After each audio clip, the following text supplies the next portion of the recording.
Here we are, episode 42 of the Two Russells podcast, and I really enjoyed listening to Mark in that previous episode 41. A great story, and we come on today again to one individual as well that I've got a bit of history with and worked with in the past, Russell. So it's going to be interesting to see how two brothers, it's two versus two, how two brothers come across today. You will have seen them over social media. You would have seen them on LinkedIn. You will have met them at various conferences. So without any further ado, let's welcome Matt and Neil Baldock to the Two Russells podcast. Welcome, gentlemen. The two Russells meet is it the Baldock brothers? It looks a bit at a distance like the Bollocks brothers, actually. Is that what it says? We've never heard that one before. Haven't you? No, You may have had, but I still think it's funny. Right, welcome.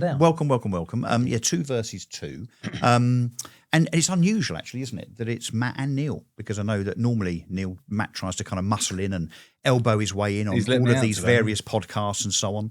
He tried to tell us on the way down here that you were only there and only here is his driver. And of course, that's not true, is it? I think you can see by the size, I don't muscle him out of much. Anyway, all joking aside, seriously, welcome. About time you're on the podcast. Welcome to season 3.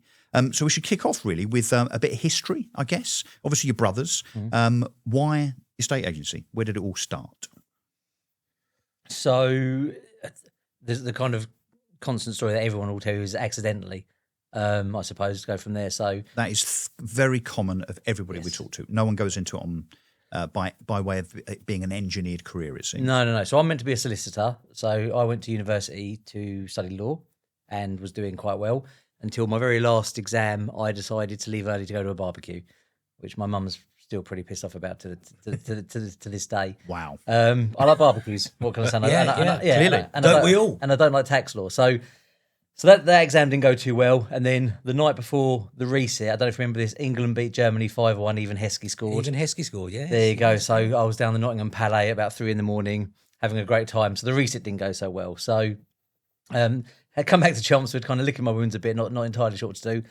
Walking up and down Duke Street, where you know all the estate agents are in Chelmsford, and there was a guy sat in the window of one sharp suit on, reading a copy of The Sun. I thought, so... Well, that looks like a good career. That looks hard. Yeah. So I wandered up and down a bit more. A couple of days later... Now they're all reading phones. Yeah. They walked, same blokes, obviously different suit, reading The Sun again. I thought, well, this looks easy. So I printed off... Well, I'd like to say I printed off enough CVs, but just as goes my life, I kind of winged it. My printer broke halfway down. I had 8 CVs for about 20 estate agents. Walked in, handed them out, and got offered. What did you do? Hand them out and go back and get them? Yeah. Any good? If you don't want that one, I'll take it. I'll come back. And then I got offered, a junior negotiator role at Spice and McColl, as it was at the time. Familiar, Ross? Yes, indeed, very familiar. Duke Street office, yeah. Yeah. I remember the number. Jervis was your boss at one point, then. My boss's boss. Jervis is the big cheese. Very top kind of dog. you to say, but challenging office, that Duke Street office for. Yeah, especially when there's not a desk for you. So I got sat around the corner facing a wall. Yeah, it was a little rabbit warren, wasn't it? That's it, yeah. Given an applicant box and said make 5 viewings, said no problems, just let me know what a viewing is. But you were attracted initially to the sharp suit and the fact that you didn't have to do anything apart from read the Basically, paper. yeah. As you know, as I said, I'd already left one career behind to go to a barbecue. So I thought, what else looks easy? And I thought to my estate agency looks easy. But 24 years later, I worked out it's not. But I must love it because I'm still doing it. Still doing it. So how did you get involved then, Neil? So you used to be in a different career, didn't you? Yes. I was actually... Got to try and remember how things go now, but I was in a state agency before I was in the police, so we'll have to come back to that one. But I left school. I wanted to work basically. I did unlike your brother. Yeah, exactly. I wanted to do some proper work. Nothing's changed. I did a year of A levels and then gave that up, and then I did a year of GMVQ business studies at Chelmsford College, and then I gave that up because I'd done some work experience at a local retail store, and I just wanted to work basically. So I just went in, and I just found I was quite a good salesperson. That's the sort of thing I enjoyed. And then Matt said, "There's an opportunity with Your Move," who he was working for at the time. Went and met the area manager in the pub over the road and had my interview in there. And got the job. Good? You're going to be good. Yeah, You're going to be good. Yeah, it was a pretty easy interview. That's how most people used to go, I think. And then I got the job. And so was this for the same office? So you'd have two brothers in the same office? Not at the start. So at the start, I should say I'd been headhunted by then to Your Move. But yeah, you were Bishop Stortford, weren't you? And I was Yeah, I Chelmsford. started in Bishop Stortford, so I was driving up and down the A414 every day to go there. And then you came, and then for a while you came to Chelmsford. Yeah. And you did work together. So we did work So we did together. How work did that go? together. We did. Well, it was great because Neil. Because you get on, right? Genuinely. Well, we do now. We We kind do, of, but when it goes yeah. off, it goes off. Oh, really? Yeah. Well, you have to elaborate on that point. Yeah. But it did. But Neil came swanning in, and the best thing he told us, obviously, he was this shit hot neg that could do it all. So we had this bungalow on the market, and it'd been on the market for years, and we couldn't get it reduced. We couldn't do anything. So Neil says, "I'll take care of this chap." So he gets on the phone, and you can hear him going, "Yeah, exactly. I understand exactly what you're saying. Yep, I agree with you completely." Puts the phone down, all smug, looks at him and goes, "The price has gone up by 25 grand." Wow. Yeah. Well, no one else would speak to us, so I thought I'd give it a go. Yeah. But no, we had some fun, didn't we? Well, we did, yeah. We had some fun. I mean, we were down in Brighton one day. I'm sure we should probably say this, but it doesn't matter nowadays. But we were in Brighton on a fun fair one day, and the area manager was ringing us up saying, "Oh, the office is closed. Where are you all?" And You were on a jolly. Well, we were on it a was bank jolly. holidays. No one wants to work the bank holidays on the weekend, so we'd worked out you could divert the phone to a mobile. Okay. So we went off. And For the day. And this For was the your day. move, or this was No, the this was your sponsor? move. So we went off for the day, and then we were on that pirate ship, kind of like, "Good afternoon, your move." How are you kind of doing that? Or we're the area manager turned up. We was in the pub over the road, so we said, "Oh no, we're just upstairs." So we ran around the back Yeah, so and kind of climbed in. So, that so you was can't right. pull those tricks on us now. No, Yeah. no, because you've done we've the done tricks. them first, yeah. You've done the tricks. And then How I- long did you stay in agency for then, Neil, before you went to? So I think I was in agency for probably only a couple of years, and then basically I left to go into security because me and Matt actually set up what we class as the first online estate agency. No, Even I'm not before- having this. Yeah, Hang yeah, on. yeah. Even before you. Whoa. So- Can I just put a massive pin in this? Because I've now got a bone to pick with your brother. Okay, carry on. Yeah, We're coming so- back to this in a second. So yeah, we set up something called Essex Moving, which was like when this whole for sale by owner. And when was this? sort What of year? Trend. So it must have been early 2000s, wasn't it? I think 2002, Yeah.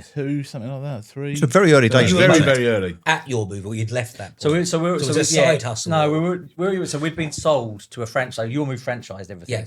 And we got sold effectively back to Bishop Stortford. Guy had been a greengrocer and thought stages looked easy. So again, come in and took over, and we were paid by cheque back then. And eventually the cheques started kind of bouncing, and and it wasn't good. So it was Neil's idea. To be fair, Neil was doing door work, security work of an evening to supplement the income.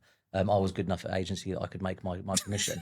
I was basically Oh, yeah. here's the And- brotherly yeah, rivalry coming as in. Still today, I'm still paying for him. That's the thing, Yeah. And then Neil came up with this Essex Moving. So we hired a small service office space. We had business cards printed that said director on them. We felt very important, and then we went for lunch. And then we didn't really know what else. There seems to be a recurring theme of shirking here. Yeah, we weren't allowed to go. So back then, we weren't allowed to go on Rightmove. So it was kind of because you were So we were just, touting, and trying to build and build things up there to try and have this for sale by owner. But that dwindled fairly quickly. So Neil had done really well in the company he was at, gone from being a doorman to being the area manager for the whole door company. But then you wanted to go into the police, didn't you? And I went back to employed agency. Yeah, I just thought I'd better have a proper career, so I decided the police was the way forward, and a natural step from the security to. Yeah, that's it. Yeah, so I was used to that sort of environment, and I think I just thought I can't be a doorman for my whole life. And so I joined the police, did 6 years with Essex Police, and then I started a letting agency whilst I was in the police. Moonlighting again. Well, Yeah. it was a declared interest, so it was legit. And Why lettings? Because you weren't involved in lettings before. What took? no, I wasn't involved in lettings. So our whole lettings journey really started because a mate of mine wanted to get out of his tenancy agreement early, and he knew I'd been in a estate agency before, so he assumed I knew a bit about property. You're not going to say as a doorman you went around and beat him up. No. And, Get the heavies in. yeah, and he said, "Can you help me get out of this tenancy agreement?" So I said, "Yeah, I'll find out how to do that." So we put it up on Gumtree, found a new tenant to replace him, agreed it with his landlord, and that was it. So that was my first ever lettings deal, Right. and that's kind of how it started, really. So accidental again. And as often was we said it is. Yeah. And the police, I don't know, they seem to like getting together and moving in with each other, and there's a spare house that then needs to be rented out. Well, we've done really well off my network from the police, because obviously they employ a lot of people and they do trust each other and things like that. So yeah, we've done quite a bit of business off the back of And the police this drive network. to keep growing and keep doing something and trying something new, where does that come from? If you take it back to early home life before you both started work, what was it like growing up? Well, it was a bit shit growing up, to be perfectly honest. Excuse the language, but we didn't have a great. We didn't really have a great childhood. Is it just the two of you as brothers, or are there other siblings? So the two of us are brothers, and then we have two half sisters. Okay. Who technically we count them as sisters, but And Matt, you're about 10 years older than Neil, yeah? well, as you know, I look considerably younger. But I'm 3.5 years older than you, aren't I? So I'm the senior Baldock brother. 3.5 inches shorter as well. I'm loving this. This is great. Okay, so why is it shit? No, listen, everyone can say they had a tough time. So mum and dad divorced. I don't remember it. You definitely won't remember it. No. And then our dad got. And you're how old? To be honest, I couldn't even tell you. I think I was about 3, something like that. So it's probably about 5. 6, 3. Yeah, 6. Okay, something so like really, that. really young. Yeah, and then our dad got cancer or brain tumor. So we sadly we watched him kind of die in a hospice. No. That's because I probably, I don't know about you, but I imagine so. Like I was 12, so Neil was 8, 9. So our memories of our dad are kind of dying. Really, we don't have the whole. I think sometimes you see the odd photo because again, without the phones we've got nowadays, it was just normal photos and stuff like that. So it's only what we've got. And where the parents were divorced, don't get me wrong, our mum's fantastic and made sure we saw our dad, but we don't have, you didn't have all those family memories at one part and then that else, you see. So I think that's where, and don't get me wrong, me and Neil can have a row, but I think growing up, that's where the bonds kind of, and it wasn't always there. So as kids with that, so our mum remarried to a chap who we have no relationship with now. Not a very nice guy. They're still together.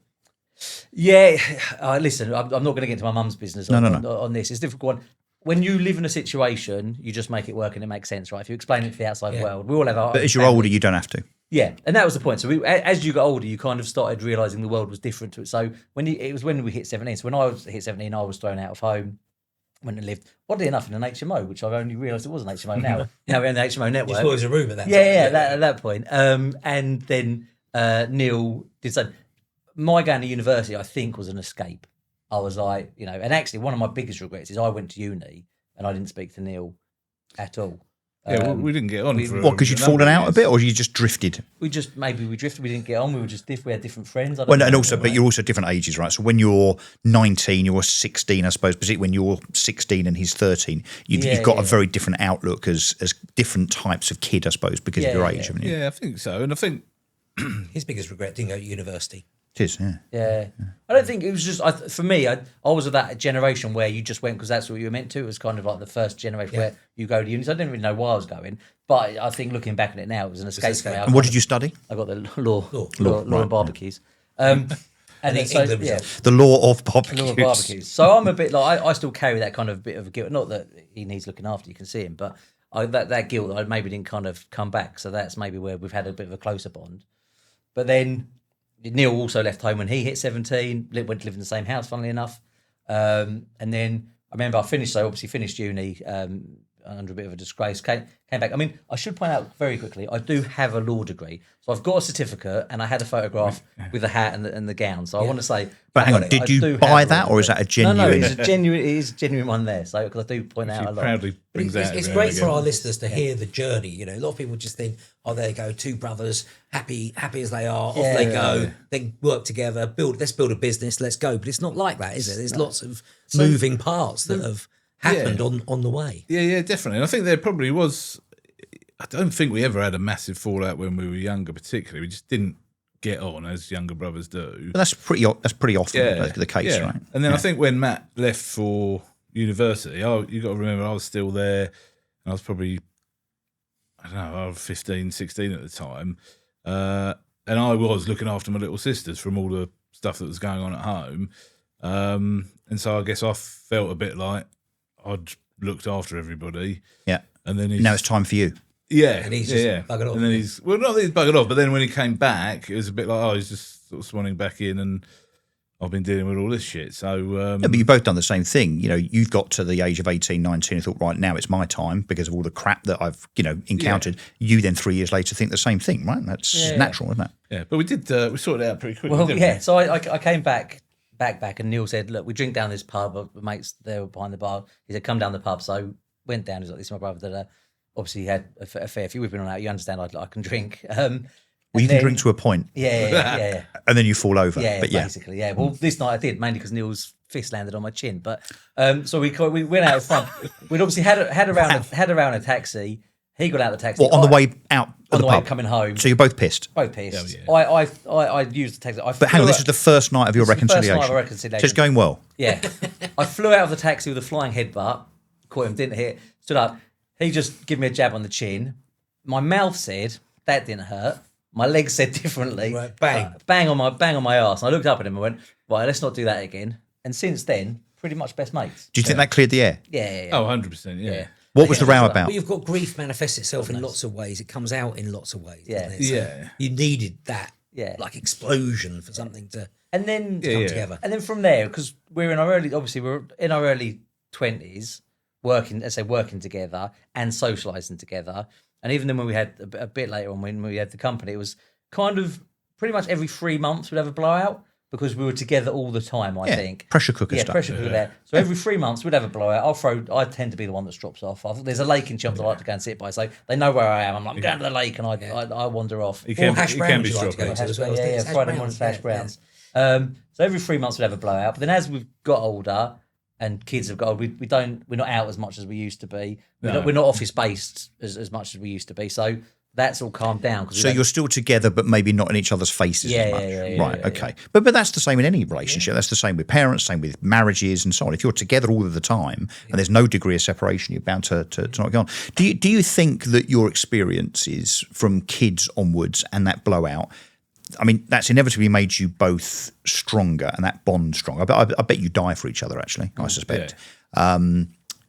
Do you think that your formative years and the difficulties have turned you into entrepreneurs, have made you want to fend for yourself? So I think, I don't want to put words in your mouth because this should be in your words, but I think people that have hardship and struggle, and I've said it on this podcast before, are much more likely to fend for themselves in life and in business because, you help bring up your half-sisters, you went off to fend for yourself. There's a recurring theme between you both here where you've constantly... You're trusting other people. But you also constantly try to do things for yourself, like setting up the online estate agency, which we're definitely coming back to in a minute, by the way, and so on. So do you think your experience actually could be seen in some way as a positive?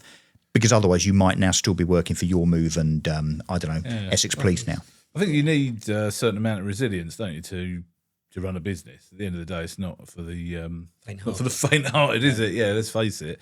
It's a risk mentality. Yeah. It's almost, I survived that, okay. So working for myself and it failing maybe isn't such a big deal. So let's come back to it. You're leaving the police, you're setting the lettings up, Essex Moving, you're starting this going. So where did that start? That was at home or was that offices? Or that was just sorry, what were we talking about? Essex Moving? Essex Moving, yeah. Oh, yeah. right, okay. Well, the journey. I want to get back to the journey of where yeah. we get to today. So Essex Moving, we started from home, but then we went and got like a little office in a serviced offices block. I think Russell really means Monster Homes. The lettings business he started when he was in the police. Yes. Yeah, well, that was named Monster What's it Homes. called? It was called Monster Homes. Monster Home. Why Yeah, on you remember earth? Monster Jobs? Hang on. Why is it Monster called? Jobs, yeah. You So, piggyback that. Yeah. So you ripped off another brand? No, this was Monster Homes. And So it took you. yeah, and it took off. Or you like Monster Munch? Yeah. Well, I do like Monster Munch. Yeah. But yeah, no. So that was just started from home, and then as I say, it just took off. I think we had the police network was good for me. They were giving me clients, and it just took off to a level where I couldn't do it all anymore. I was doing I could remember, because in the police, if they tell you can't go home, you can't go home. Yeah. It's not like in a state agency where people go and We can go to Brighton and end up on a yeah, word exactly. for the day. They say you can't go home, you don't go home. So I can remember I've worked 18-hour days before doing the police and then coming home doing some of And the how business. did you decide, because you haven't done lettings before, how did you decide what to charge or what to... Well, I probably should thank our friend Ed Casson for that, actually, because he was a former business partner of ours in Casson, which I'm sure Charles David Casson, which we'll come on to. But he was running a successful letting agency in Bishop Stortford. So I took a lot of advice from Ed, but and I'm also just good at finding things out. Right. So whilst I hate school. I hated school. I do not like studying. If it's going to earn me some money, then I will find out everything about Research. Yeah. Which is why I think I've become quite good at learning the lettings legislation, everything like that. And when you decide then, Matt, to walk away from your employed job you're doing very well at, how did that go? You're right, let's go into business together. Let's walk away from this security, because that's a big step, isn't it? We're seeing more and more people doing that, going on their self-employed journey. But back when you were doing it, this was quite a rarity, really. Yeah. Well, it came slightly separately, didn't it? Yeah, so it was kind of staged. So I was at Heart over in Harlow, Yep.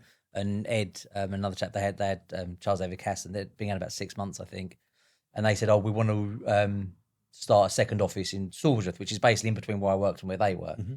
Funny little town as it goes. And they were like, you can come and massage my ego. I had just remortgaged with the intention of doing a buy to let. And then I was like, oh, being your own boss, that sounds good. So let me just instead put my money into that. And so I opened a secondary office. I remember I only had every other Sunday off. So I worked in this office by myself, and I worked 13 days kind of straight. And it was pure door knocking. I was without getting into it too much, I felt my former employer withheld a bonus that I was due. So I just thought, well, I'll go and knock all their stock. And So you targeted them specifically? Yeah. So not spiteful at all? No, not at all. No. I was owed $2,000, and I got a $3,000 fee off one of it. So I was like, well, that's You're even. up. You're up a That's grand. even then. And it made you feel better? Yeah, of course it did. Yeah. No, I get you. Yeah. And then it kind of went from there. And then obviously speaking to Neil, Neil's got a son, so the son was only young. Relationship. Yeah. And Neil was like, the police. Two things had happened. Number one, his lettings business has got to a size where he either needed to give the police or give the lettings up. Right. And number two, being in the police wasn't conducive. The shift pattern to being a father, It's being not around great for being son around as for you. much Yeah. as you want to be. And I do think this is. I mean, he is just the best dad I've ever seen. Like, just a fantastic dad. And I do think that goes back to where we were, because I think we've realised, and I've maybe only realised in late stages, we didn't have a male. Like, no one's taught us how to. They say no one taught us how to do business. No one's taught us how to be dads. Right. And I do kind of say this, like my eldest. I've only been a dad for 16 years. You know what I mean? Like, that's my life. I've got more experience in agency than I've got in fatherhood. Mm-hmm. So you've had to kind of work and learn it. So Neil's always made sure he's made the right decision for his son. So I was like, look, I've got this business. You've got a lettings book. Come on in. So put the two things together. Put the two So things we just together. merged them together, yeah. Yeah. And then we ended up with 4 business partners, and that's probably too many. Another 2 or another 4? So no, another 2. So there was 4 in Ed, total. yeah. So there's 4 of us in total.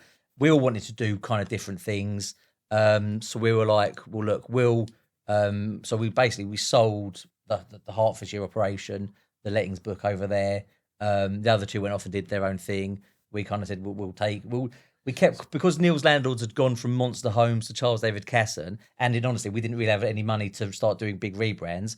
We kept the company name. Right. And interestingly, back then, so that was 2014, all the advice from the business coaches was don't have a personal brand. Okay. It was, you want to be able to go shopping and get your credit card out or whatever. Be incognito. And people say, oh, you're the guy that owns, right. like that. So the business advice back then was to have a separate name. Very different to now. Yeah, very, very Particularly in the different now. self-employed space. Exactly. Yeah. So it works for us. So 2014, we basically came back to Chelmsford, where we've always lived, just me and Neil. 30 landlords, maybe? We might have had a bit more than that, but yeah, probably just under 100. And this is or sales something. and lettings, therefore. That's the amalgamation. Yeah. And then went. And so that's the way the business started, was if you wanted to separate, like I was sales, because Neil was lettings. I mean, and then as the company grows, like I was HR, Neil was finance, and you wear all the hats. Yeah. Yeah. But predominantly you'd be the sales engine, Yeah. Neil, into the lettings, and then developing into HMOs you specialised in as well, didn't you? So Yeah, and that's, to be honest, that's it served us really well today with the way the market's gone, but I don't suppose we necessarily knew about it. It's just an opportunity came up again where I was looking for letting stock, and a bloke said to me, actually, a big HMO landlord in Chelmsford, said to me, oh, well, if you want to advertise my rooms, I'll give you 50 quid if you let something. Okay. We wouldn't get out of bed for it now. But when Yeah. you got nothing and you want to build a start. business, you Yeah. start doing stuff like that. So that's how we actually got into the HMOs. And then just if you mention the word HMO, no agent would deal with it. Yeah, and still to this day, to be honest, there's few that do. Yeah. But people would just, as soon as the word was mentioned. But is your specialism not just the introduction of HMO tenants, but management? Yeah. Management, Managing HMO the management, HMO. yeah. Because And regular PRS letters. Yeah. We were having agents think they were taking the piss out of us. We were having landlords walk through our door and say, I've been to so and so down the road. they've sent you. And they've sent me, like we used to order pizzas to other agents on Duke Street and laugh. So thank you. when they kind of turned up, all that kind of stuff. But that they did that. They thought, HMO, go and see the Bulldogs, and they're kind of laughing at us, and we're going, yeah, right, fine, we'll learn how to do this. And can you give us a sense of how big the business is? I mean, you give away as much or as little as you want in terms of, I don't know, clients or revenue or whatever. Give us a sense of how successful you are now, kind of 10, 11 years on, I guess. Yeah, so I think we turn over just over £1 million from one office now. And we're probably 60-40 lettings to sales, something like that. Plus our HMO management and the HMO network as well, which we've got. So Number of staff? We Depends what day of the week it is. It goes up and down, but there's about 13, About 13 including of us. us, yeah. We have a couple VAs over in South Africa, but we include them. We count them as the team. Yeah, and actually, I've got somewhere on my phone a note because we've got 13 of us in our business. But if you actually think about the number of contractors we deal with, inventory class, Periphery stuff. Yeah. I mean, actually, our team is quite substantial. It's just they're not all employed by us. Yeah. And so you start 2014, fast forward to 2025, and for the past 5 or 6 years, when I reconnected and met you, you have a desire to grow, don't you? You've got a desire and not grow in a traditional model. So you're not looking to expand other offices, which I'm interested in why not? Because I'm seeing lots of people opening estate agents quite successfully at the moment. There's both 2 opened in Chelmsford in the last 12 months, haven't they? Yeah. One of them seems to have absolutely ripped the town apart. But what your growth has been constantly to push the self-employed model or partnership model. So why was that the direction you wanted to head in? Yeah, well, I think we are ambitious and we want to expand the brand, and we think we've got a good enough brand. We invested a lot of money in a brand refresh probably about 5 years ago now. Our website performs very well wherever you put it. It generally ranks on page 1, and we get a lot of compliments on that branding. And so we just wanted to expand it, and we see whether it's self-employed or franchising. I see this new word of self-employed model to me is a bit bollocks, if I'm honest, because I think it's a franchise model because you do the work and you pay a cut, royalty, you pay a royalty. It's just you don't have to pay 20 grand up front to buy it, and you don't have to have a certain square footage of office. So to me, I see it, the whole thing is nothing new. It's just that it's come to the forefront and everybody knows about it now. So that's how you're going to expand into other territories. Yeah, so we've got a couple of different So we expand on the lettings side is our end game. Make no bones about it. One day we're going to sell. Okay, the problem So it's lifestyle now, grow. but with an exit. Yeah. I mean, the problem is when we first start, £1 million was a lot, and now obviously everything's kind of more expensive, and you've got to split it all in 2. So go from there. So lettings we expand by acquisition where we can. So that was easier in honesty pre-COVID because money was easier to borrow. So we've done 5 acquisitions on the lettings book there, and that's the best way to do that. And then we want to grow and we want to help other agents. So I was going to say, talk to us about coaching, because we've spoken about this in terms of your coaching approach. So talk to us about that and why it's maybe a bit different to just coaching as such. The way I look at it is there's one pie, and we've got a few different slices. So we've been accused in the past of having our fingers in lots of pies. And I say it's one pie with all different slices. So for me, and this is where me and Neil, our mindsets are slightly different, but they work really well together. So if we meet people and say, what do you do? I'll go, I'm an estate agent. Neil will tell you he owns an estate agency. Neil's a business owner. Yeah. Okay, and I'm a business owner too, but I've still maybe a bit more. But you describe it differently. Yeah, we'll describe it differently. Yeah. So Neil really loves the tinkering under the bonnet of businesses. Yeah. The numbers. The numbers is what it's all about for me. I like business. It's not that I like estate. I mean, I do like estate agency and letting agency. Otherwise, I wouldn't be doing it. But you like the dynamics of a business. But I like the dynamics of a business, and I actually enjoy more like walking into someone's office and hearing what their problems are and giving them the fixes to that than I do necessarily listing a property. But don't get me wrong, I mean, even yesterday I was out listing a block of 6 new build flats. So I still get the buzz from that as well. But I do enjoy getting under the bonnet. So you'll both go out as the Baldock brothers, as consultancy, coaching, mentoring. Yeah. So I see agencies more of okay. So I don't know why, and it's probably more of a curse than a gift, but I've just fallen in love with agency. I actually think there's not many more. If you take out doctors, nurses, the real heroes, we're playing such an important part in someone's life journey. So I'm not really interested in houses. I've seen loads of kitchens. I don't get wowed by that, but I'm interested in the people, because the people are all different. I've only met them for the first time. So I'm like, you're only moving because something really good's happened to your life, a new baby for argument's sake, or something really bad's happened. Okay, divorce. Just an emotional thing. So this person's going through something, and then they've got to go through moving house, which is a fucking nightmare, as we all know. And we get to play a small part in that. And so I really see that as an honour. And so I used to be this, I'm going to change people's perception of agency one sale at a time. And I thought, well, if I can sell 10 houses and change 10 people, but I can help you sell 10 and I can help you sell 10, then we can change 30 at a time. Snowball effect. And the snowball effect happens. So what I want to do, and it just coincides that it's business, and so Neil, he's a good agent, don't get me wrong, but he really likes the business side of things, so it works. So I'm probably the more passionate about the actual agency side of things. And we're like, if you want to be an agent, so if you want to start your own company, we can help you do that. So you can take a Charles David Casson franchise, we can do that. If you've got a company and it's struggling, you're not A, making money, but B, having fun, because I maintain you can have all the money in the world, but if you're not enjoying life, there's no point to it. Yep. We can either flip you into a franchise to help you, or we can just come, we can consult, and we can help. And the good thing about there being two of us is, so if it's sales, if it's team building, so like I can maybe parachute in. If it's the finance side of things, if it's the lettings things, Neil can come in. Yeah, you both come at it from two different places, right? Which are also complementary. We do, yeah. And actually, we've had problems in the past in aligning our vision, because like Matt's vision he's a die-hard estate agent. His vision really is, I want to make estate agency better and everything like that. And that is not how I would describe my vision. But actually, when we put my vision and his together, it works. It actually works, yeah. So what's your vision, Neil? So we've got Matt's vision. What's your vision? Yeah, well, we've had it before. So my vision was I wanted to build the biggest letting agency in Essex, and now to then sell now actually probably even bigger than that. And it was only when we spoke to one of our business coaches that and I said, I'm not interested in changing the world or going on a crusade to make estate agency better. I just want to build the biggest business we can and make as much money as we can. But he just said, well, if you're going to become the best letting agent in Essex, the biggest letting agent in Essex, then essentially you are trying to build a business that is making estate agency better. And so we kind of brought our visions together like that, didn't we? Yeah.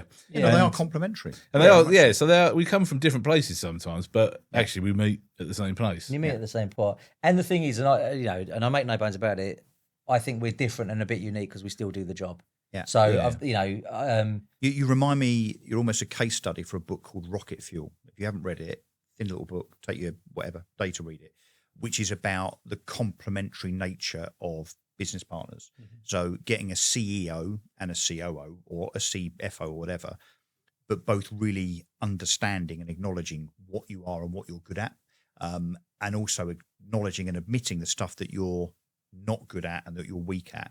And then almost having that conversation where you say, okay, I like that, and that, and I'm good at those things. I'm not good at those things. And then the other one says, well, funnily enough, I'm really good at the stuff you're not good at. That meeting of the universe, that oxyacetylene almost, is what creates fantastic partnerships and fantastic businesses. And it sounds like almost accidentally that's what you two have created. Yeah. Yeah, I think so. And then I think if you add to that the trust, again, just going back maybe to the childhood thing, I don't trust anybody as much as I trust him. So I'll tell you about me not being invisible. I don't have the login to our bank account. I don't know, but I know. You don't need to. Because I know that Neil's got it. You're all playing in and the right lane, and everything's covered there. Yeah. Is your mum proud of you? Take the cash out of my socks. Yeah. Is your mum proud of you? Yeah. Well, I think she would Did say she tell you? Yeah. So mum's our biggest fan. She's not your biggest fan. I'll be honest.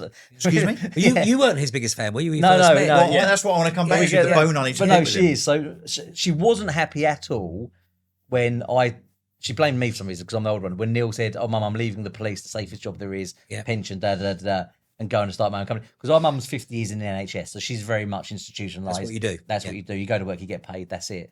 But she's our biggest. She's actually quite a good referrer of business because she's in the Women's Institute, so stuff comes there. But to a certain, I actually say to her sometimes, "Can you stop liking our stories? Because every time you like it, I get a notification that I've got to then clear." And she's like, "But I don't want you to think I haven't seen it." And I'm like, no, yeah, it's fine. So she's not going to vote for the Mayor of Essex? No, definitely not. No. Seriously, I need to meet her and charm her. Yes, yeah. Go door knocking, Russell. Right, Yeah. let's talk about this this bone that needs to be picked. So, quick story before we finish. I know we're probably running out of time, but first time I met Matt Baldock was in a bar at an EXP conference. Yes. And we'd kind of been left together. You know how you get a gathering of maybe 6, 7, 8 people, and for some reason everybody kind of scattered, and I'm left looking at Matt, and I'm thinking, I know who he is, obviously from social media, and I thought, okay, I'll be friendly and so on. So we agreed just to go downstairs to the bar, if you remember, Matt, and have a beer.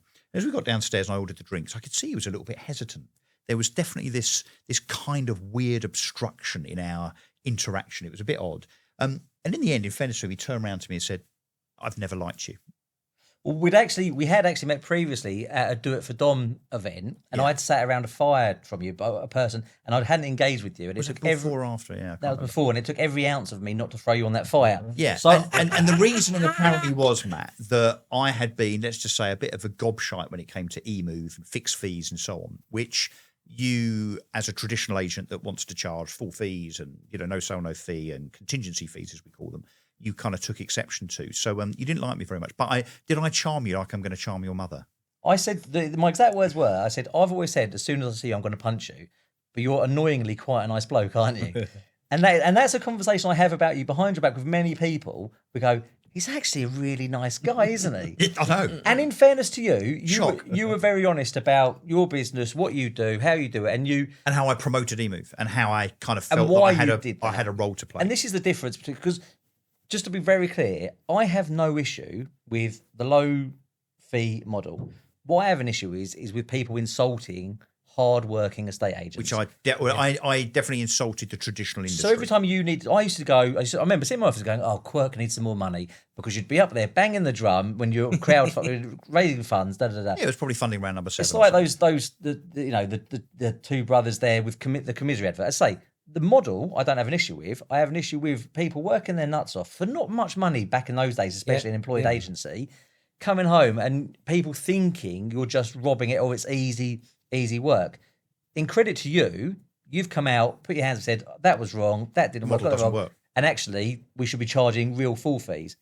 Yeah, 100%. Yeah, because you've only got to look at Yopa, for instance. Like Verona Frankish is lovely and Successful. And you never hear anybody saying a bad word about Verona because they've gone about their business. But don't forget, this is 2009, 10, 11. The online agency thing, there's only 3 agents that are doing it. So I think it's us, probably Adam Day, actually, and House Network. I needed to get attention, and I knew from my political experience the only way to do it was to be somewhat edgy. Well, just a bit edgy. And I guess because I was in Essex as well, I was in tune to it a little bit more, and I kind of saw it. But the irony is, this is the bone I'm picking, is that you've now admitted that you started a similar model to the eMove business before I did. But I wasn't an arsehole Isn't about that slightly hypocritical? No, because it's not the model. It's not acting like a wanker. Right. Okay, which I did do very well. Yeah, you're amazing at it. But we're now mates. Yeah, exactly. We really No, are. we really are. No, We we are. no. Yeah. Genuinely. Can I just, before we sort of wrap up, can I just ask a couple of things, really? With your coaching and this and mentoring, you've got to have a really solid foundation within the core business to be able to leave behind. Yeah. Have there ever been times, Neil, when you're like, or vice versa, what are you doing going to help them? We need help right here. Then how do you balance that? Help you've committed to help somebody else change and become the best, yet you're thinking, hold on, we got shit sorted out right here. How do you balance that as a team?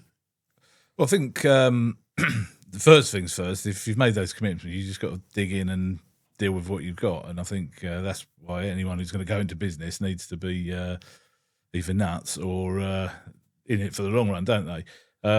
But we've got a really great team. We've got a really good way to recruit people now, so we only recruit on our values. We used to recruit people just because we liked them, and then quickly found out that that's not a great way to grow a team. So we've got a good team. We've got good systems and processes in place, which we've worked on for a long time. So it's kind of rare that happens, to be honest, because of the people we've got in the business. We did go through a phase. I mean, because everyone, like, our consulting business isn't where I want it to be at the minute. I want it to be bigger. And I see a lot of people out there. If I was an agent, when I was an agent, it drives me mad.